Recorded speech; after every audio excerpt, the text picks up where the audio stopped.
Chandu the Magician.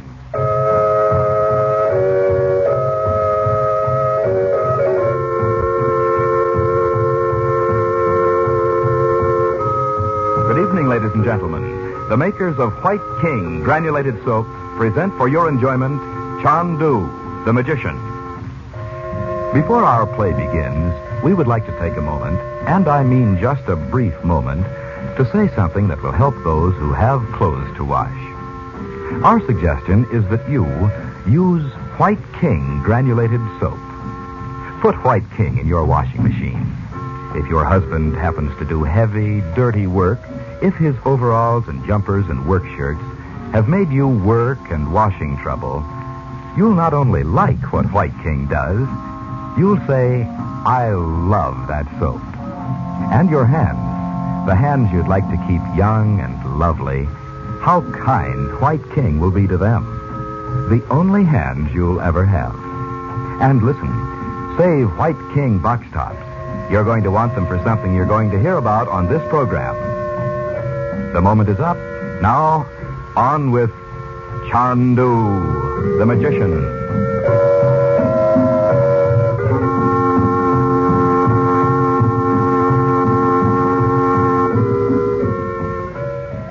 In Alexandria, Egypt, Frank Chandler, known in the Far East as Chandu, his sister Dorothy Regent, and her 2 children have escaped from an Arab who had locked them in an upper room of his shop.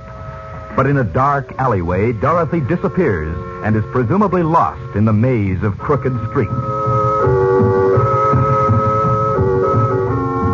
The present act opens in a dimly lighted room far underground. The air is thick with smoke.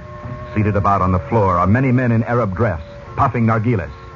At the far end of the room is a platform on which a group of musicians is seated. Chandu the Magician.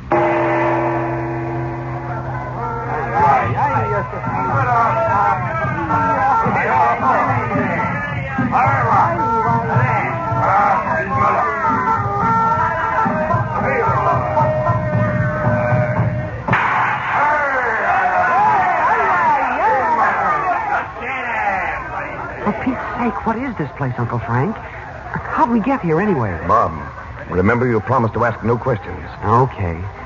I'll bet these guys sitting around here would fall on their faces if they knew who we were. Oh, to them, we're just Arabs. Boy, they'd never figure out how we got here. Now, Bob, I didn't say we came here by any occult means. Well, it seems as if it were only a minute ago that we were in Yusef's house trying to find out where Mother is. It seems so, to you. But what is the sense of time? No one knows. Sometimes a minute seems like a year. And I've known a year to pass like the shadow of a cloud. You have? Look, Uncle Frank, will you answer me just one question? If I can, without revealing secrets I'm sworn to keep. Okay. Did you see Dad over here anywhere before he was drowned? Or supposed to be? Well, I'd seen him sometime before. Why? Because Betty and I figured out that you must know what's in those drawings and things that were stolen from our house.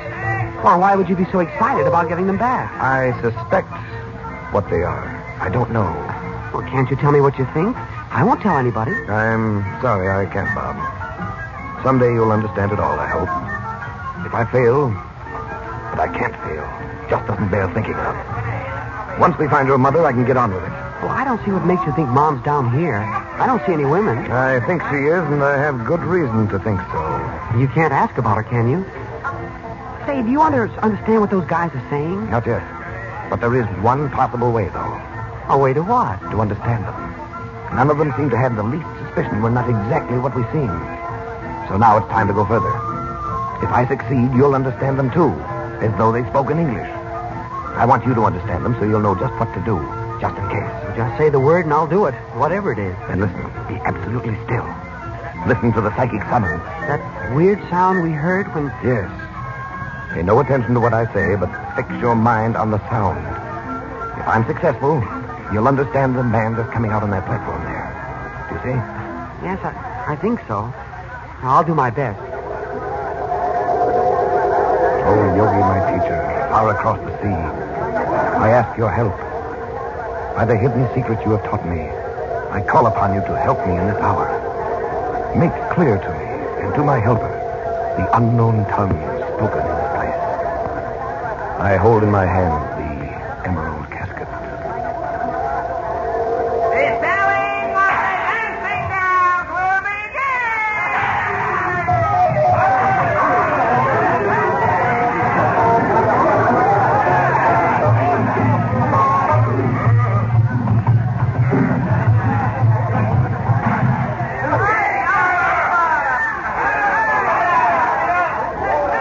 Mom, did you understand what he said? I did. Well, it sounds just like English to me. I thought he said the selling of the dancing girls will begin. He did. And I'm right. The power is mine. Brother. Well, now what? I bring before you Natasha, with skin like silk and eyes like strawberries.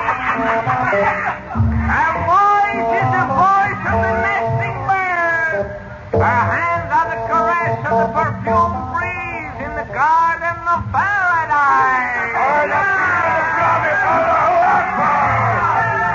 Is he really selling that girl? Not exactly. It amounts to the same thing. What do you mean? Well, there's always a market for dancing girls, for cafes and so on, all over the Near East. A man like that gathers them up, promises them they'll make a fortune, and then, well, it amounts to selling them. Oh, but she's just a kid. Look at her. She looks scared to death. No, Bob, I know how you feel. But it's the way things are done, and we can't change it. We've got to get your mother out of here. Make even a little disturbance, and these fellows will be on us like hornets. Okay. Only what if... Whose will she be, this maiden? Beautiful as the dawn. She dances like pomegranate blossoms in the sun. Offer me what you will. 1 Egyptian pound. 2, 3 pounds. 4 pounds. 4. She is yours after She doesn't look any older than Betty. Are you really going to let him have her, that fat old guy? I tell you, we can't help it, Bob. This goes on all the time. And we've got to find your mother. Here for you, my masters, is another. Older, this one, but see. She is white as the dove's wing. See her golden hair. Now see her tiny feet. And her eyes are blue as the garment of Isis. See her. How much will you give? That's Mother. Mother, here we are. Oh, now you've done it, Bob. This way, up to the platform. Out of my way. Here we are, Dot. Dot. Oh, Bobby. Here, hold on a minute. Oh, how have we ever got out of this place? Through here. Up the stairs beyond the archway. Not part of the street. Come on, Dot. Oh, why, where's Bob? Right behind you. See, I couldn't let that fat old droop have her. Have who? That girl, Natasha. I grabbed her away from him. Come on, Natasha. There comes Abdel, or whatever his name is, and brother, is he mad.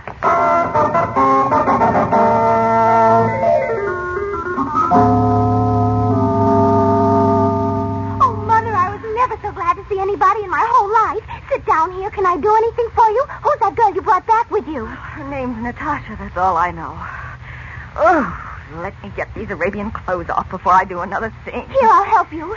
It's a good thing we put them on over our own clothes, or what would we do? Well, I hope Uncle Frank can send for our things at the hotel. I certainly don't want to wear anything I have on ever again. Poor Mother, it must have been awful. Oh, you can't imagine how dirty it was in there. Well, you surely don't think I should have left her in there, Uncle Frank. Well, not as it turned out. But it might have turned out very differently. You know that, don't you? I guess so. Uncle Frank. Just a minute, dear. Dorothy, do you feel up to telling me what happened? Yes, Frank, I'm all right now. Who was that little girl? Yes, and where is she now? Downstairs. Yusuf's wife's looking after her.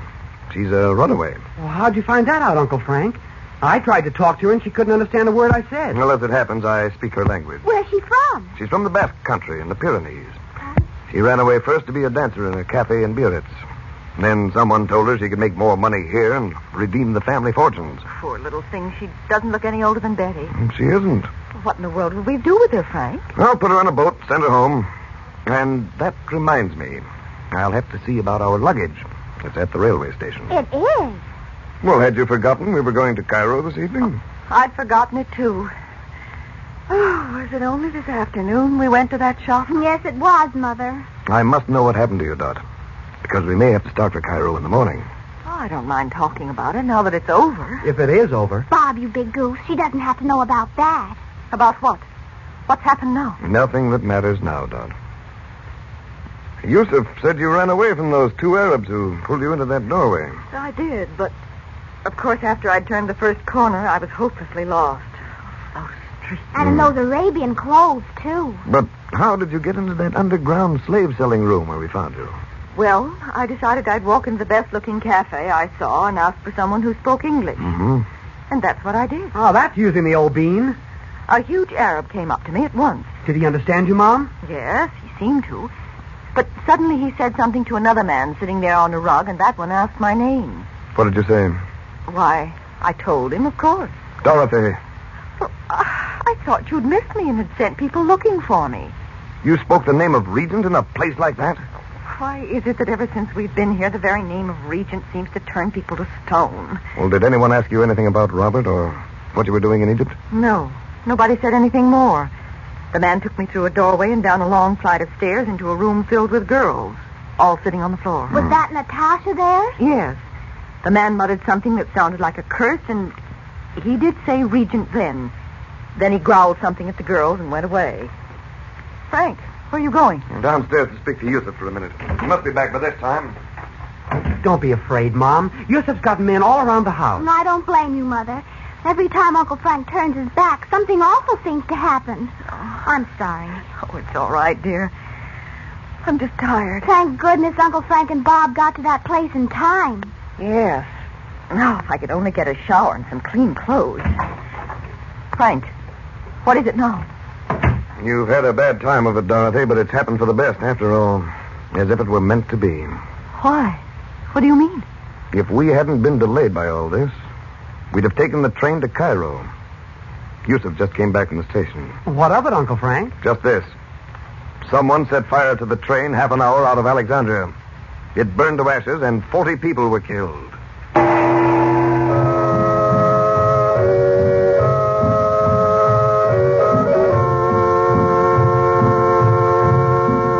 Before our program started this evening, we told you how wonderfully easy White King made the washing of heavy clothes like overalls and work shirts in your washing machine. I wonder if that might have given you the idea White King was only for the heavy washing you have to do. Why, of course, that isn't so. Say, your finest tablecloths and napkins, your daintiest lingerie, the fragile and lovely things you have to wash. White King Granulated takes care of them safely, gently, and we think as no other soap has ever done.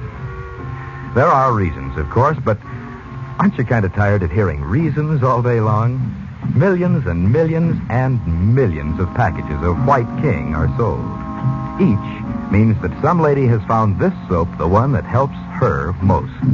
Listen, we say you'll like it. No, we'll say more than that. You'll love White King. Until tomorrow night, when perhaps you have tried White King. Good night.